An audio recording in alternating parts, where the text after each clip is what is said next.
Alejano ang reklamong impeachment laban kay Pangulong Duterte. Anya dapat mapatalsik ang Pangulo dahil bigo siyang maipagtanggol ang ating karapatan sa West Philippine Sea at sa Benham Rise. Nakatutok si Tina Panganiban Perez. Territory. No, there's no incursion because may agreement kami. I even invited them to the shores of the Philippines for a visit.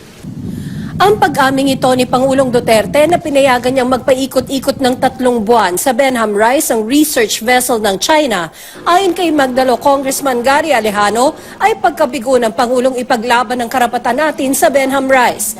Ito ang isa sa mga basehan ng supplemental impeachment complaint niya laban sa Pangulo. Respondent Rodrigo Roa Duterte betrayed the public trust reposed upon him when he utterly failed and or refused to assert the country's exclusive sovereign rights and maritime rights and territorial claims. Ang isa pa, Hindi nga natin mapigilan kasi hindi natin kaya ang China. Hindi nga mapigilan ng Amerikano. ay ang pahayag na hindi raw mapipigilan ng naunang plano ng China na magtayo ng environmental monitoring station sa Panatag Shoal sa West Philippine Sea. Kaya dagdag sa kanyang grounds for impeachment ang betrayal of public trust, culpable violation of the Constitution at iba pang high crimes. Napakasigasig ng Pangulo sa isyong ito noong eleksyon at umabot pa sa puntong ipinagsigawan nito na uutusan ng Philippine Navy na dalhin siya sa West Philippine Sea, magje-jetski upang papuntang Spratlys. Sa kasamaang palad, marami ang nabola. Sabi ni Alejano, malaking bagay para sa mga claim natin sa West Philippine Sea ang pagkapanalo ng Pilipinas sa arbitration court. Pero nabalewala raw ito nang kumilig si Duterte sa China na ilang beses nang himasok sa mga islang nasa 200 nautical mile exclusive economic zone ng Pilipinas. Kumbaga sa basketball, hawak na natin ang bola pero hinayaan pa nating agawin pa. Mapapaisip ka tuloy, hindi kaya benta ang laro. May mga nakausap na raw si Congressman Alejano ng mga kongresistang handang sumuporta sa inihain niyang impeachment complaint.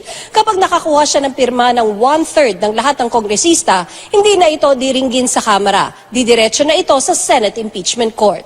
Umaasa raw si Alejano na sa mga panahong ito, darami ang kongresistang susuporta sa impeachment complaint niya, lalo't may alitan ng 2 kapartido ni Duterte na sina House Speaker Pantaleon Alvarez at Congressman Antonio Florendo Jr. Masyadong malayo, wala akong kinalaman yung impeachment dito sa kinu-question pong kontrata eh.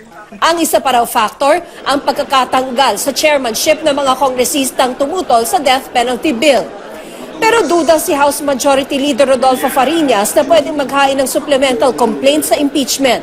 Pwede raw ito sa korte, pero malabo sa impeachment. Sa impeachment case kasi, pwedeng ibasura agad ng mga kongresista ang reklamo kung insufficient sa form o substance. Sabi naman ni Chief Presidential Legal Counsel Salvador Panelo, propaganda at publicity lang daw ang habol ni Alejano. Tina Panganiban Perez, Nakatutok, 24 Oras. At mabilis po nating silipin ang iba pang mga balita. Nasa 70 bahay sa Barangay Tetuan, Zamboanga City ang nasunog. 2 residente ang sugatan. Sa investigasyon ng mga bumbero, posibleng nagmula sa naiwang lutuan ang sunog na mabilis kumalat. Pinapunta muna ang mga nasunugan sa Barangay Hall. Sa Ampatuan, Maguindanao, sumabog ang isang bomba sa tulay sa pagitan ng Barangay Labu-Labu at Dikalangon. Ayon po sa pulisya, walang sugatan sa pagsabog ng IED. Itinanggi naman ng Bangsamoro Islamic Freedom Fighters o BIFF ang bintang na sila ang nasa likod ng pagpapasabog. Nakauwi na po sa General Santos City ang isang mangingisda na nasagip matapos magpalutang-lutang sa karagatan ng halos 2 buwan. Sa laot sila inabutan ng bagyong Bising ng kanyang tiyuhin hanggang sa mapadpad sa karagatang sakop ng Papua New Guinea. Nabuhay daw sila sa pagkain ng lumot at pag-inom ng tubig ulan. Namatay ang kanyang tiyuhin. Nasagip naman si Rolando Umongos ng isang barko ng Japan. Takbuhan po ng ilang kabataan ang Manila Bay, lalo na ngayon ubot na ng init. Sarap na sarap sa pagtatampisaw kahit pa posible silang makasakit dahil sa maraming tubig. Narito ang pagtutok ni Steve Delisan. Ang paglublob sa Manila Bay ang pantanggal init ng mga kabataang ito habang tirik ang araw. May nagsasunbathing pa sa buhangin.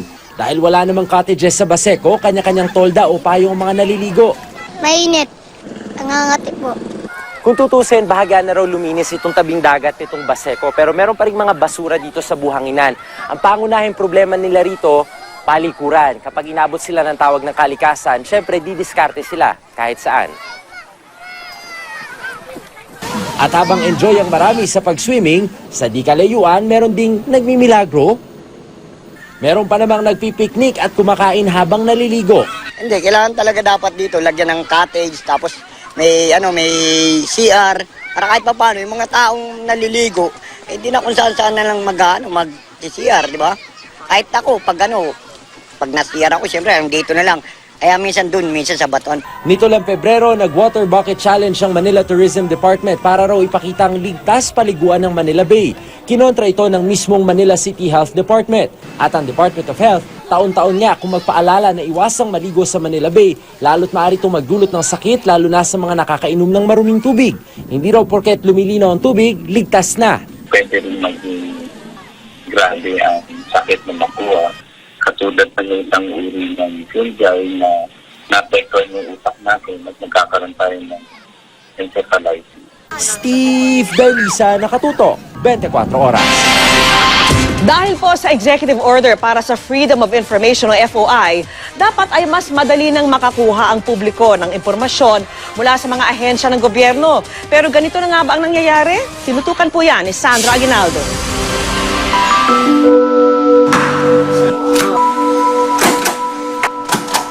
Kahit pa may siyam na exceptions o mga bagay na di saklaw ng Freedom of Information o FOI Executive Order ng Malacanang, mas malaya na raw ngayong nakakakuha ng impormasyon ng publiko mula sa mga ahensya ng gobyerno.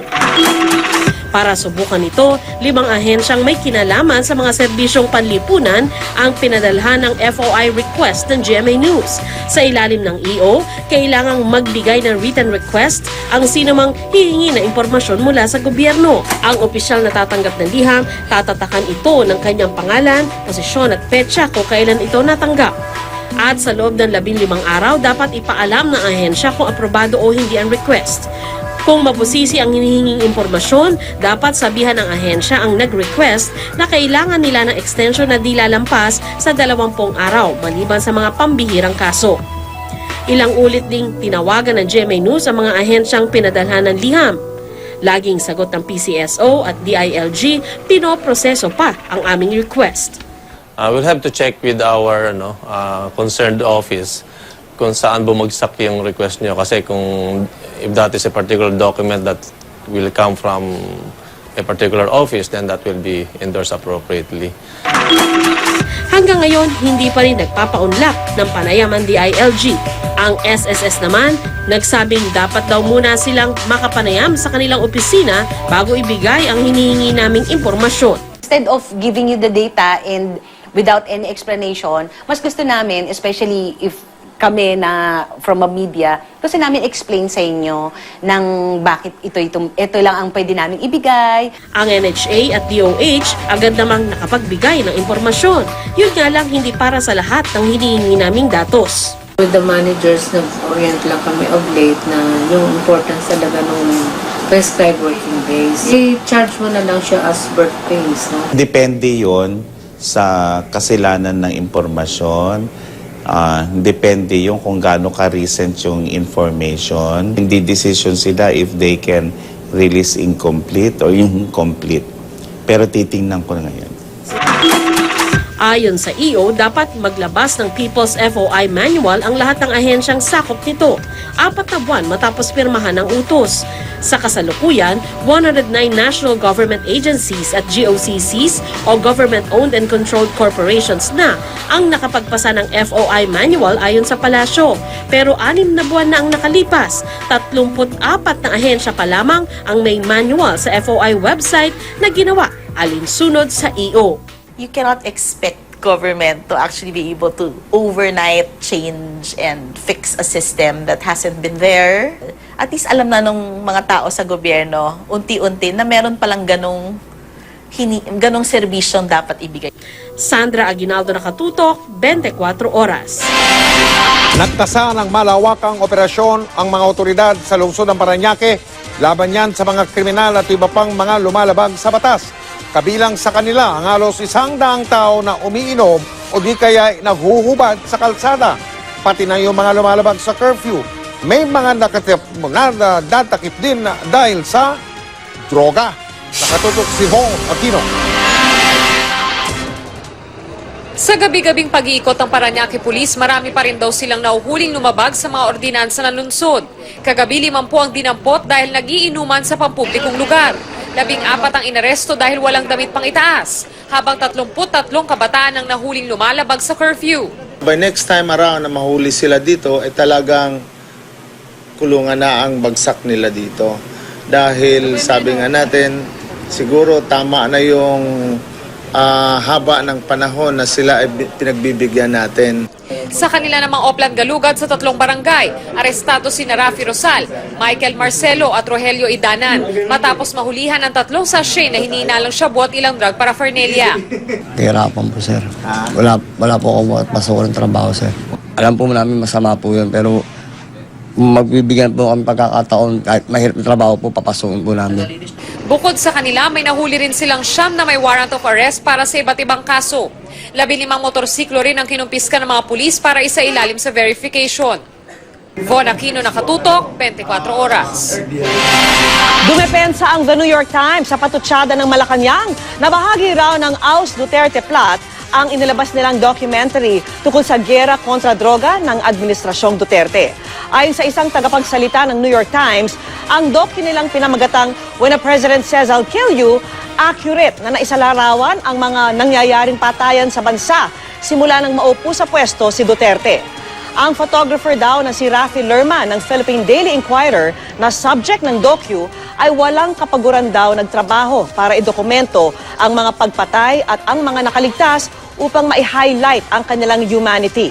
Ikinuwento rin daw ng kanilang senior video producer na si Andrew Glazer ang mga naging karanasan nito. Ang mga sospek, may panawagan sila sa mga magulang. Maging aktibo daw kayo sa pagbabantay sa mga kabataan para mailayo sila sa kapahamakan. Nakatutok si Sandra Aguinaldo. 5 kabataang lalaki edad 10 hanggang 15 ang inireklamo ng rape ng 12 anyos na dalagita sa Malabon City noong March 22. Agad naman itong inaksyonan ng Malabon Police. Sa kanila investigasyon, sumama ang dalagita sa 5 kakilalang kabataang lalaki sa pag-aakala umanong makakatagpo nila ang iba pang babaeng kaibigan. Pero pagdating nila sa isang bahay, hinalay daw siya ng 3 lalaking edad 10, 12 at 13 habang nakahawak sa kanyang kamay at paa ang dalawa pa. Meron naman yung parang judgment or hatol yung piskalya. Yung 2 bata nasa bahay Sandigan ngayon. Ayon sa Department of Education, bukod sa insidenteng ito sa Malabon, may na-monitor din silang insidente ng rape sa Santa Maria, Bulacan at sa Ahoy, Iloilo na pawang mga menor de edad ang biktima at ang offender. Bagamat sa labas ng eskwelahan nangyari ang mga insidente, nanawagan ng DepEd sa publiko na maging aktibo sa pagbabantay sa mga kabataan para mailayo sila sa kapahamakan. Halimbawa, sasabihin meron kaming project at gagawin po ito at kailangan kaming lumabas na namin mga mag-aaral. Makaasa sila na meron pong papel yan na nagsasabi na may project nga pong ganyang nangyayari. Itinuturo sa public schools ang kagandahang asal at sexuality education. Pero sabi ng DepEd, napakahalaga rin ang patnubay ng pamilya sa isang bata. Pagkatapos po ng 5 o 7 oras na pananatili ng ating mga mag-aaral sa ating mga paaralan at lumabas na yan ng ating silid-aralan, sana ang mga magulang ay maging mapanuri. Ang access natin ngayon sa mga website, yung mga bata, kung minsan di na natin nasusupervise, baka ito yung mga nakaka-impluensya sa kanila. Sandra Aguinaldo, Nakatutok, 24 Oras. Naghain ng panukala si Senador Laila de Lima laban sa mga opisyal ng gobyerno na nagsisinungaling kahit sila ay nakapanumpa na o under oath.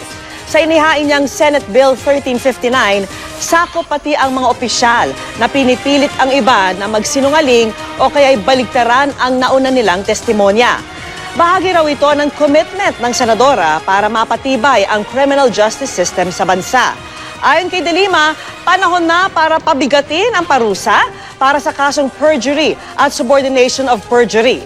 Mula sa 4 na buwan hanggang 2 taong pagkakakulong para sa kasong perjury, pinanukala niyang gawing 6 hanggang 10 taong pagkakabilanggo.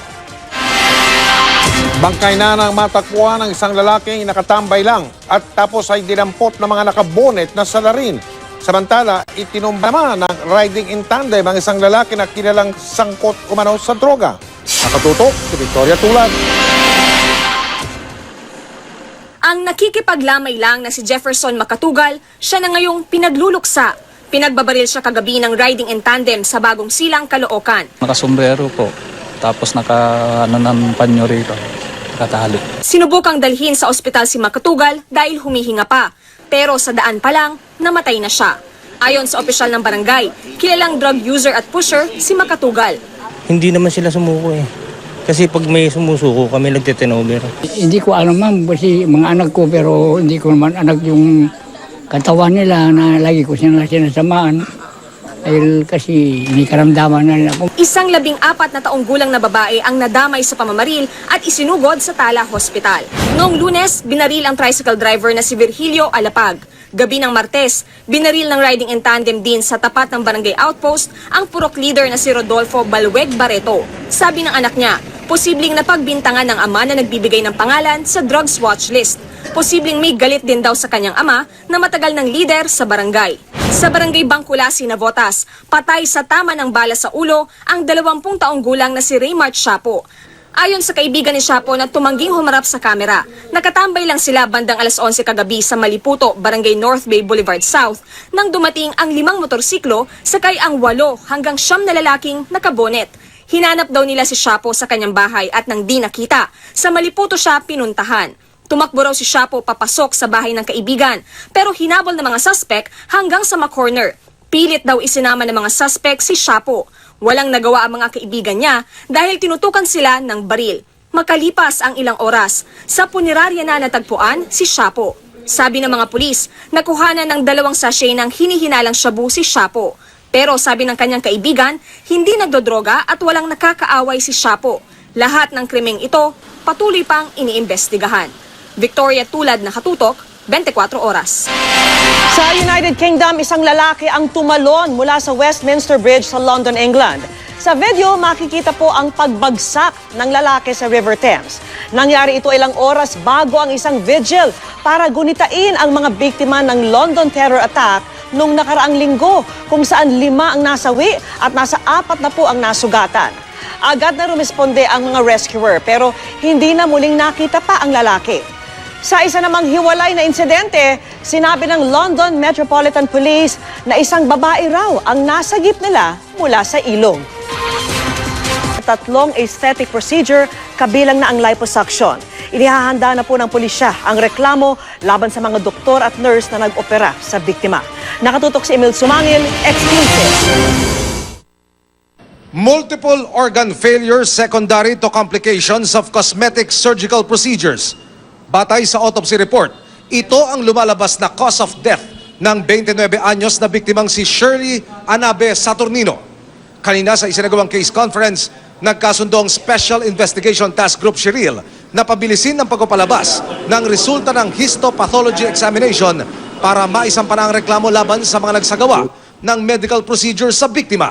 Ito ay sina Dr. Samuel Eric Calderon Yapuangco, isang plastic surgeon, anesthesiologist na si Dr. Jose Jovito Cordero Mendiola at mga nurse ng Icon Clinic na umalalay umano sa medical procedure na sina Virgil Alec Ongleo, Alvin Carl Henove at Audrey Michelle Santos. Nakikita kong may negligence on the part of the Icon Clinic considering na yung initial requirements para sa na mag-exist ang isang medical clinic ay hindi nila nasunod. March 25 nang isagawa magkakasabayang iba't ibang surgical operation kay Shiril. Revision, breast augmentation, liposuction of the abdomen, and fat transfer to the butt. Pero ilang oras matapos ang operasyon, bago mag-alas 3 ng madaling araw, nawala na raw ng pulso si Shiril. Idineklara itong patay na 3:21 ng umaga bago pa maitakbo sa Makati Medical Center. Isang buwan karaniwan lumalabas daw ang resulta ng histopathology examination. Pero sa napag-usapan kanina, Pipilitin daw na magpalabas ng resulta sa loob ng 2 linggo. Nakausap na natin yung mga medical doctors natin, no? Although may resulta na sa autopsy, ang recommendation nila, hintayin pa talaga yung histopathological examination dahil mas detalyado yon. Inilatag din kanina mga dokumentong hawak ngayon ng SITG Shiril. Kabilang dito ang mga PRC ID ng mga doktor at nurse na nagpapatunay na lisensyado ang mga nagsagawa ng medical procedure. Ipinisenta rin ang letter of consent na pinirmahan daw ni Shiril bago isagawa ang surgery. Ipinakita rin ang medical records ni Shiril na nagpapatunay na taong 2013 pa lang, kliyente na ng klinika ang biktima. We are contemplating to file reckless imprudence resulting to homicide. That will lead to the reprimand, suspension, and revocation of the license of the doctors or the nurses involved. Pati ang Philippine Association of Plastic, Reconstructive, and Aesthetic Surgeons, iimbestigahan din daw ang kasong ito. Even a minor surgery under local, even a medium surgery, major surgery, there will always be a complication. And that complication are usually minimized by having a fit yung patient. Hindi minimize, but it may still happen. Wala pang pahayag sina Dr. Hapuanco at Dr. Cordero. Hihintayin daw muna nilang lumabas ang resulta ng medical examination, pero nangako na silang makikipagtulungan sa investigasyon. Emil Sumangil, Nakatutok, 24 Oras. Inireklamo ni dating DSWD Secretary Dinky Soliman ang bagong Assistant Secretary ng DSWD na si Lorraine Marie Badoy. Labag daw sa tinatawag na Code of Conduct sa mga kawani ng gobyerno yung mga post ni Badoy sa social media. Nakatutok si Salima Refran. Kumalat kamakailan ng Facebook post ng blogger at DSWD Assistant Secretary na si Lorraine Marie Badoy nang ibalita ang pangunguna ni Pangulong Duterte sa Time Magazine survey ng Top 100 Men and Women for 2017. Sabi niya sa mga bumabatiko sa Pangulo, maghanap ng ibang magagawa. Yung mga taga-EU raw mag-online child porn muna dahil doon naman daw sila magaling. Binueltahan ng EU ang post ni Badoy. Isang seryoso at mabigat na krimen nila ang child pornography at dapat tinatalakay ng seryoso at sa responsableng paraan. Si dating DSWD Secretary Dinky Soliman naghain ng reklamo sa Civil Service Commission laban kay Badoy. Ang ginawa ni Badoy ay malinaw anyang paglabag sa Code of Conduct and Ethical Standards of Public Officials and Government Employees. Ano pang sabihin mo, ang kahit sinong makabasa nun, pwedeng pumasok sa isip na o pwede palang mag-child porn mismo ang DSWD nagsasabing gawin na lang nyo. Para sa akin, maingat po tayo sa salita kasi ang salita ay umaabot sa maraming isip, lalong-lalo na ng mga bata. Inireklamo rin ni Soliman ang anyay panghihiya at derogatory language ni Badoy laban sa mga kawani ng DSWD sa pagsabing bigo noon ng ahensya sa pagprotekta, pag-aalaga at pagbibigay kapangyarihan sa mga maralita. Kasama rin sa reklamo ang paggamit ni Badoy ng foul language na hindi angkop sa isang public official. Ngayong hapon, isa si Badoy sa mga nag-oath-taking sa Malacanang. Hindi siya nagpaunlak ng panaya, pero sa Facebook post niya kaninang umaga, sinabi niyang ayaw niyang pag-aksayahan ng panahon ang reklamo ni Soliman. Hindi naman daw siya makukulong dahil dito at hindi rin daw kawalan sa kanya kung mawalan ng trabaho. Nasa Legal Division na ng Civil Service Commission ang reklamo ni Soliman. Pag-aaralan daw muna ng komisyon kung sa kanila ang jurisdiction ng naturang reklamo, lalo't isang presidential appointee si Badoy. Sakali man daw na may jurisdiction sila at makakita sila ng paglabag sa Code of Conduct, may parusa raw itong suspensyon hanggang dismissal, depende sa bigat ng reklamo. Salima Refran, Nakatutok. Tadtad ng malalalim na sugat at puno ng mga basa ang muka ng 17 anyos na si Richard, di niya tunay na pangalan nang magtungo siya sa City Hall ng San Jose del Monte, Bulacan kanina.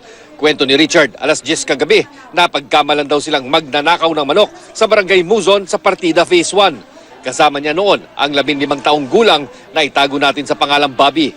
Hinuyog umano sila ng mga residente sa lugar na ilang beses nang nanakawan ng mga manok na panabong. Nakilala ni Richard ang isa sa mga nambugbog sa kanya na si alias JR. May dala raw itong baril.